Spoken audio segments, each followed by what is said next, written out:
Kembali lagi di podcast Narasi Guru SMP Negeri 3 Cugenang. Hari ini kita kedatangan bintang tamu. Mungkin di sini tidak asing lagi, Karuhun. Kalau orang sini bilang Karuhun. Nah, beliau adalah Pak Peri Permana, SPD. Beliau adalah wakil kepala bidang akademik atau kurikulum. Ya, beliau memang sangat karismatik di sini, ya. Nyawa atau otak serangan kalau dalam sepak bola, ya, untuk kegiatan KBM di SMP Negeri 3 Cugenang. Pak Peri, bagaimana kabarnya? Alhamdulillah baik Pak Dadang. Sebaliknya Pak Dadang. Ya, alhamdulillah. Ya, hari ini edisinya kita ngobrol dengan akademik, ya, Oke. Insya Allah. Jadi kita mengupas tuntas, ya yang hangat-hangat hari ini, ya. Siap. Kelanjutan atau perkembangan kegiatan pembelajaran di SMP Negeri 3 Cugenang. Ya, khususnya dalam masa pandemi ini kita dipusingkan atau harus banyak strategi dalam pelaksanaan, terus treatment kepada siswa, guru di SMP Negeri 3 Cugenang ini. Nah, ini nih, kita bahas pertama nih, Pak Peri. Kemarin kan kita sudah nanya-nanya lah kepada P3K kemarin, ya. Dua orang yang kita undang. Nah, hari ini mungkin saya khususnya mau nanya nih, Pak. Tahun berapa sih Bapak hadir atau berada di sini? Mungkin suasananya beda, ya. Betul. Dari dulu dengan sekarang itu beda gitu. Ya, jauh sekali. Dari fisik, mungkin dari guru pun, formasi guru pasti sudah berbeda-beda itu. Ya, terima kasih sebelumnya. Assalamualaikum warahmatullahi wabarakatuh. Assalamualaikum warahmatullahi wabarakatuh. Saya ucapkan dulu terima kasih atas undangannya, Bu, ya. Walaupun bukan undangan sebetulnya. Hadirnya saya di sini juga bukan bintang tamu, ya. Jadi kita pribumi Pak Dadang, ya. Jadi saya juga pribumi di sini, ya, kebetulan tadi sebutnya Karuhun gitu, ya. Padahal dia Ruhun gitu, ya. Masih bisa dikatakan muda lah gitu. Ya, kalau mengawali dari perkembangan saya di sini itu diawali tahun 2007. 2007, ya. Ya. Sejak kepala sekolah yang pertama Ibu Hajah Tuti, ya. Alhamdulillah saya bisa mengevaluasi dari tahun 2007 sampai hari ini peningkatannya itu ada lah gitu, ya. Mulai dari bangunan, jumlah siswa gitu, ya. Bahkan dari staf tenaga pengajar pun itu sangat luar biasa sekali. Apalagi di sini banyak sekali orang-orang muda Pak Dadang. Sepertinya yang sekarang narasi guru. Nah, itu dicetuskan oleh orang-orang muda gitu. Nah, yang tua ini ya insya Allah mengikuti lah. Terlebih lagi pasti akan mendukung kegiatan-kegiatan yang positif. Begitu Pak Dadang. Oh ya. Ya, kalau saya baru boleh sharing, ya. Sebenarnya podcast ini kan sudah dibahas, ya. Beberapa ke belakang gitu. Episode, ya. Ya, sudah dibahas. Memang salah satunya adalah Pak Peri yang memberikan motivasi kepada kami. Nah, jadi kita kembali ke itu, ya, ke laptop. Nah, itu kan tadi Pak Peri dari 2007 perkembangannya sudah dibahas tadi, ya, dari mulai fisik, guru-gurunya, jumlah siswa, bahkan pemimpin kan sudah beberapa kali kan. Yeah. Nah, untuk saat ini kita kan dilematik. Jadi dihadapkan dengan pandemi dari tahun kemarin sampai mungkin sekarang di tahun ajaran sekarang mulanya kan akan PTM gitu. Yeah. Tapi kan situasinya tidak memungkinkan, baru akhir-akhir sekarang yang bisa berjalan gitu. Nah, ini kalau lihat data yang kemarin pihak kurikulum berikan di grup, ya. Memang persentase kehadiran siswa, bahkan Bapak Ibu guru juga memang cenderung belum 100%, belum 100%.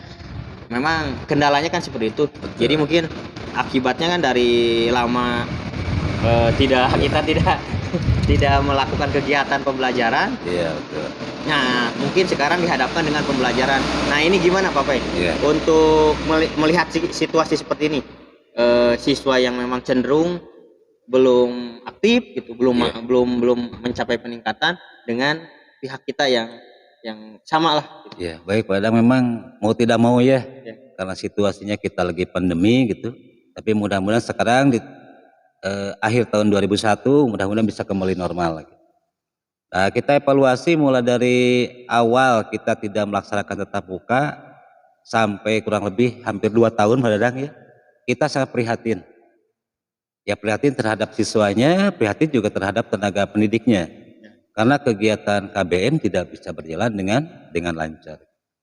Ya karena mau tidak mau yang namanya tatap muka itu nilainya sangat luar biasa. Bagaimana siswa berinteraksi dengan temannya, terus guru juga bisa memberikan penjelasan dengan maksimal gitu. Nah kalau yang kemarin hampir 1 tahun anak-anak hampir full gitu, selalu belajar di rumah, melaksanakan kegiatan daring gitu.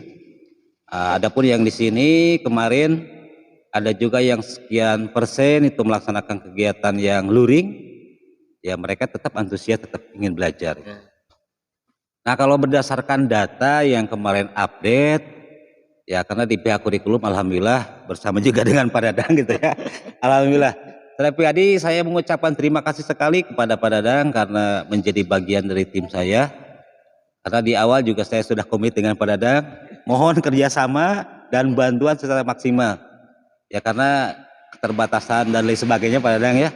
Alhamdulillah proses pembelajaran baik masa pandemi atau masa sebelumnya dan masa yang akan datang insya Allah pihak akademis akan selalu komit.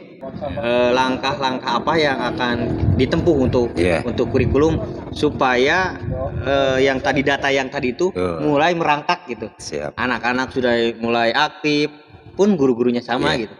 Oke, kembali kepada data yang masuk badannya, kita mencoba mencari solusi karena kemarin pas kegiatan tatap muka juga tidak 100%, baik siswa ataupun gurunya gitu.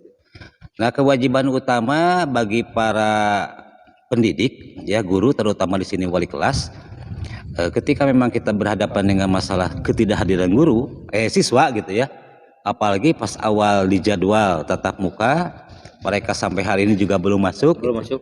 Nah kemarin sudah diagendakan dengan kita obrol sama-sama padanya di belakang layar gitu.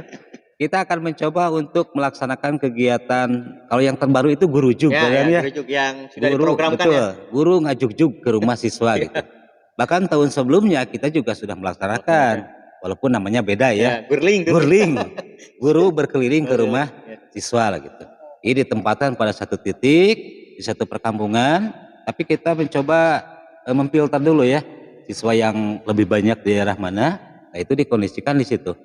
Nah, sehingga walaupun siswa tidak hadir ke sekolah, mereka tetap dikejar oleh ibu gurunya atau bapak gurunya. Oh jadi mungkin setelah data yang kemarin masuk itu ada beberapa siswa yang memang belum dikatakan belum itu kan tidak tahu apa dia sakit apa. Nah, makanya mungkin program yang kemarin Pak KS dan Pak Peri launching gitu, Gurjuk itu akan menyasar ke sana ya. Siswa-siswa yang memang di data itu belum pernah masuk gitu. Jadi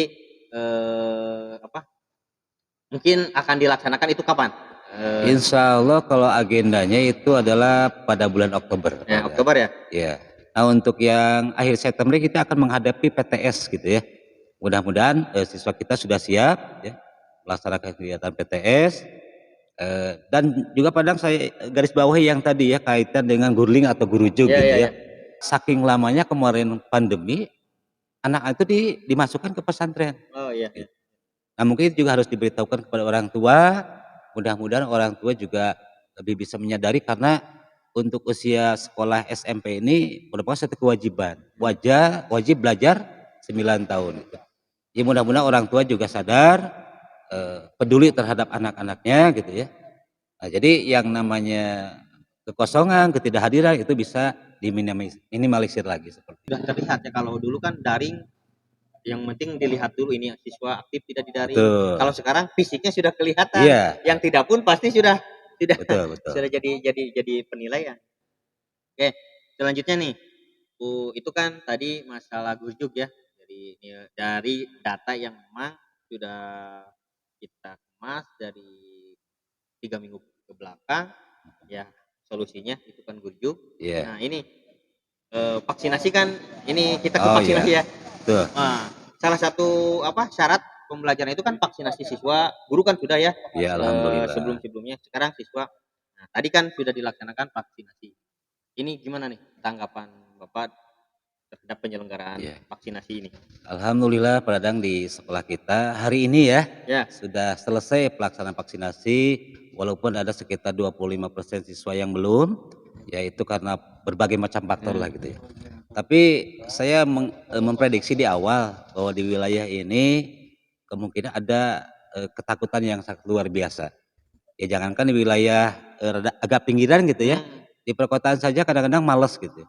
Karena berpikirnya yang ya macam-macam lah gitu. Nah di sini alhamdulillah sebetulnya melihat antusias siswa dengan persentase yang cukup lumayan bagus, saya sangat mengapresiasi gitu ya. Berarti anak-anak memang ingin sekali untuk bisa hadir ke sekolah. Ya alhamdulillah untuk guru-guru sudah sebelumnya divaksin gitu ya. Alhamdulillah juga dari pihak puskesmas kerjasama yang kita laksanakan bisa berjalan dengan lancar. Mudah-mudahan kedepannya betul-betul kita bisa full untuk kegiatan tatap muka. Amin, amin. Ini agak ini nih kita agak mendalam. agak mendalam. Dari kan Pak Peri kembali yang tadi ya dari 2007 dari Bu Tuti ya, Bu Tuti, terus Bu Haji Nur, Pak Haji Hendi, Pak Kartono mungkin PLT ya. Pak Kartono dulu. Terus Pak Budi kalau nggak salah. Terus ada Pak Tutus, Bu Haji Heni dan sekarang Pak Nana. Pasti kan dari setiap pimpinan itu banyak kesan dan pesan, banyak hal-hal yang tertanam gitu. Terus dari sudut Bapak nih, mana nih pimpinan mana nih yang memang berpengaruh terhadap ya minimal ada ke Bapak lah gitu minimal. Jadi bisa menimbulkan kembali ke teman-teman gitu. Ya pada dasarnya setiap pimpinan gitu ya pasti berorientasi kepada satu hal yang positif. Gitu. Setiap orang pasti punya penilaian sendiri, apalagi setiap sesuatu hal itu ada plus dan minus lah gitu. Untuk minusnya kita tidak akan bahas lah gitu ya. Tapi insya Allah setiap pimpinan yang ada juga itu pasti memberikan hal yang positif, terutama bagi saya pribadi dengan dipertemukannya dengan beberapa masa, beberapa periode dengan beberapa kepala sekolah itu memberikan pengalaman, memberikan masukan kepada saya bagaimana sebaiknya untuk bisa menjadi ya katakanlah pimpinan gitu ya. Bisa mengikuti jejak. Insya Allah mudah-mudahan Pak Dadang, mudah-mudahan. Tapi yang pasti yang saya amati kita berbicara realitas saja gitu ya. Kalau berbicara dari awal, terutama di awal adanya sekolah ini ya sangat luar biasa sekali.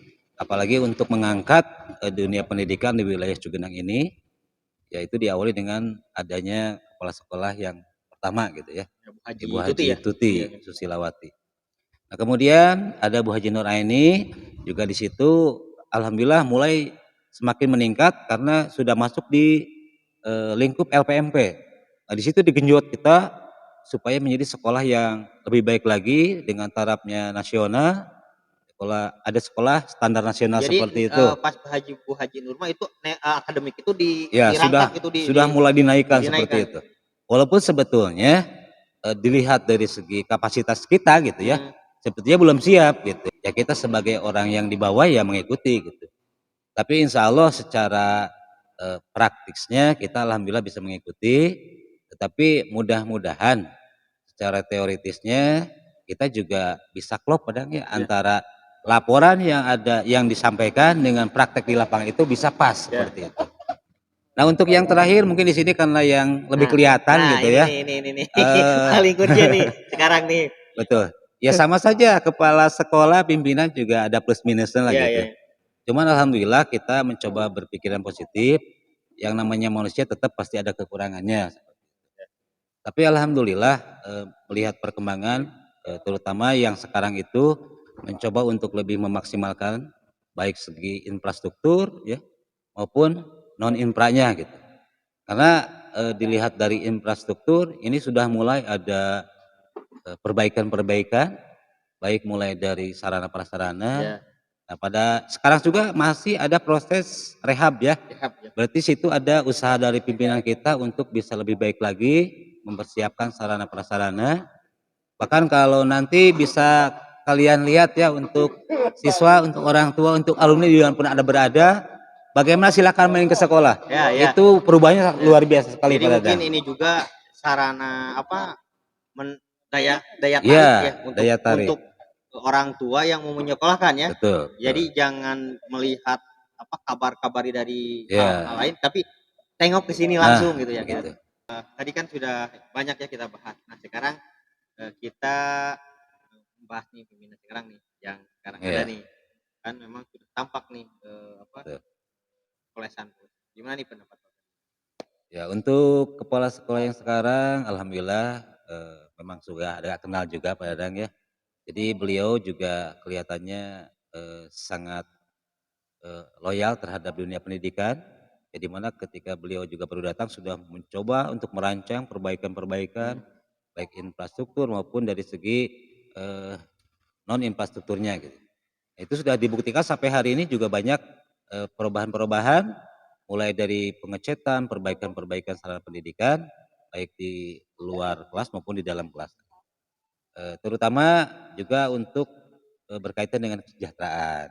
Alhamdulillah untuk Bapak Kepala yang terhormat, terima kasih sehingga kami di sini alhamdulillah bisa lebih maksimal lagi karena mau tidak mau dengan kesejahteraan yang maksimal maka akan semakin meningkatkan tenaga, meningkatkan pikiran untuk lebih memajukan dunia pendidikan di sekolah kita. Mudah-mudahan berimbas kepada yang tadi ya, presentasi tadi ya. Amin, Jadi amin.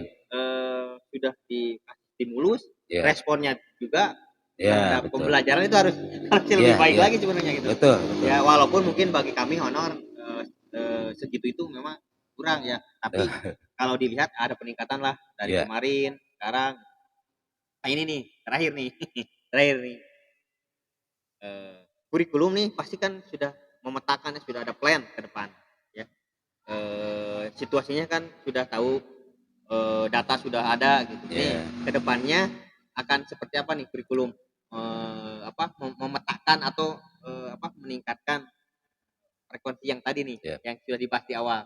Nih, Ya. gimana nih kurikulum? Baik, untuk bagian kurikulum sendiri ya di sini bagian akademik, ya insya Allah kami dengan tim, ya timnya itu Pak Dadang sendiri gitu ya. Insya Allah kami akan mencoba memaksimalkan ya, terutama berdasarkan dari data yang tadi sudah disampaikan, mulai dari permasalahan kehadiran ya, baik dari pihak siswa, dari pihak Guru. guru lah gitu ya. Insya Allah kami akan mencoba merancang satu model yang baru lah gitu. Yang baru itu terutama tadi ada guru juk juga. Ya, itu guru itu Ya, kan sudah program ya akan ke betul. depan ya yang akan. Ada yang pertama kita akan mencoba lebih meningkatkan koordinasi dengan orang tua, Oh Pak iya Dadang. iya. Iya. Jadi mudah-mudahan kerjasama dengan orang tua meningkatkan persentase kehadiran. Ya. Yang kedua kita akan mencoba berkoordinasi dengan guru-guru. Bagaimana caranya? Karena saya yakin untuk guru itu yang namanya guru ya pasti sudah pada paham lah gitu. Namun saya ingin ingat kembali apa yang disampaikan oleh salah satu pimpinan yang pernah ada di sini gitu ya, Iya iya. bahwa minimal untuk guru ini minimal lah gitu, dengan berbagai macam kompetensinya, itu minimal KKM-nya itu ada di kelas. Gitu. Jadi Namun baik materi, apa yang penting minimal ada di kelas, jadi anak-anak bisa terkoordinir. Yang ketiga ya tadi ada guru juk, ada gurling gitu ya. Mudah-mudahan nanti kedepannya bisa terlaksana dengan sebaik-baiknya. Dan yang pasti saya meminta kesadaran kita semua gitu ya, terutama untuk saya pribadi mudah-mudahan kedepannya bisa mengevaluasi diri dan mencoba memperbaiki segala sesuatu yang min-minnya itu berada biar nanti kedepannya bisa lebih maksimal lagi. ya jadi mungkin ada pepatah kan bilang gini, Bang. Kita jangan jangan terus menyuruh anak maunya anak seperti ini. Tapi kitanya Nah itu betul betul. tidak tidak Iya. mencerminkan itu ya. Mudah-mudahan mungkin kalau misalkan anak itu mau seperti apa ya kitanya dulu Nah mungkin betul. yang harus harus kita benahi. Betul. Jadi teman-teman tadi program ke depan akan program di SMP ya, di SMP 3 ya akan berjalan ya ke depannya. jadi gurjuk, terus peningkatan kompetensi gurunya mungkin nanti akan dibenahi, koordinasi dengan Betul. orang tua, ya memang perlu ya, itu koordinasi dengan orang tua memang perlu, karena Iya. orang tua itu jangan apa, selamanya atau menyerahkan kepada guru, Iya, sebab betul. waktu yang paling lama adalah Di rumah di rumah dengan orang, di dengan guru orang tua. di sekolah itu hanya beberapa jam gitu. Betul. Nah, jadi orang tua juga harus dikasih tahu bahwa memang anak ini, rapotnya sih seperti ini nih di sekolah Betul. nih. Jadi nanti kan ada saling ini, Iya. saling support gitu, Pokoknya ini tanggung jawab bersama tanggung jawab ya bersama antara gitu. guru, orang tua, dan semua elemen Nah, masyarakat gitu. ya tadi terus selanjutnya mungkin, disiplin itu ya. Jadi mungkin Hmm, memang saya pernah dengar ada, apa, kepala sekolah ya dulu pernah bilang memang KKM guru itu harus ada di kelas. betul. Ya, kalau memang tidak ada di kelas ya siswa akan seenaknya gitu. Kadang-kadang meja habis satu. Iya. Nah, jadi teman-teman yang memang masih masih belum terketuk atau gimana, ayo sama saya juga belajar ya sama-sama. Betul. Kalaupun saya memang terlambat atau ya kami saling mengingatkan satu sama lain. Jadi untuk kemajuan di SMP Negeri 3 Cikoneng ini memang diperlukan tidak hanya satu orang atau dua orang. Semua elemen yang ada di sini itu harus saling mendukung. Jadi Sama-sama. kalau bilang sekolah ini harus dirempung banyak orang untuk menjadi sekolah yang lebih baik lagi. Karena kita pernah sukses nih Pak. Betul. Oh, zaman pertama kita juara tingkat nasional ya, Betul. provinsi. Dari segi Ya. kebersihan gitu. Ya. Nah, itu harus menjadi pecutan bagi kita ya. Di bidang apa saja di SMP ini harus jaya lagi ya. Amin, Karena amin. melihat situasi sekarang kan bangunan sudah banyak, sudah tertata. Iya. Nah, jadi mudah-mudahan kita kembali jaya lagi. Jadi teman-teman, ayo kita sukseskan program Pak Peri dan Pak KS ya. Jadi Program kita nah semua. ini program kita semua. Ya, jadi supaya memang hal-hal yang minus tadi itu bisa sedikit-sedikit tertutup Betul. ya. Jadi plus, plus, dan plus. Oke, Iya. kita akhiri ya podcast hari ini. Saya mau minta 3 kata ya. 3 kata saja. Iya. Ya. Yang pertama, Tahu permasalahan yang ada di lapangan. tahu permasalahan yang ada di lapangan. Yang kedua, pahami masalah tersebut agar ada solusinya. Pahami. Jadi tahu, pahami, ya jadi kepanjangan. Ya. Nah, yang ketiga, Yang ketiga, praktekkan praktekkan solusinya. solusinya. Ya. Jadi tadi kan tahu itu apa Pak? Ya, permasalahannya. Tahu permasalahannya, harus tahu gitu ya. Betul. Yang kedua, Pahami. pahami. Yang ketiga, pahami solusinya seperti apa. Nah, Nah, yang ketiga, praktekkan solusinya gitu. Jadi bukan hanya teori ya pada benar. praktek lah gitu. Teori saja mah kalau tidak dipraktikkan Betul. apalah gitu ya. Ya. Nah, jadi itu solusinya. Tahu, pahami, praktekkan. Nah, itu. Tahu, pahami, praktekkan. Ya. Quote dari Pak Ferry itu ya. Jadi mangga hayu sami-sami Mari kita sama-sama. kita praktekkan yang tadi nih, yang 3 nih. Jadi dari Pak Ferry itu ya. Kita akhiri sekali lagi terima kasih atas waktu Pak Ferry. Ya, sama-sama Pak Dadang. Berada di sini nih. Terus untuk sahabat podcast, sahabat Gentry, jangan lupa ya terus dukung kami ya dengan cara like, Comment, and subscribe.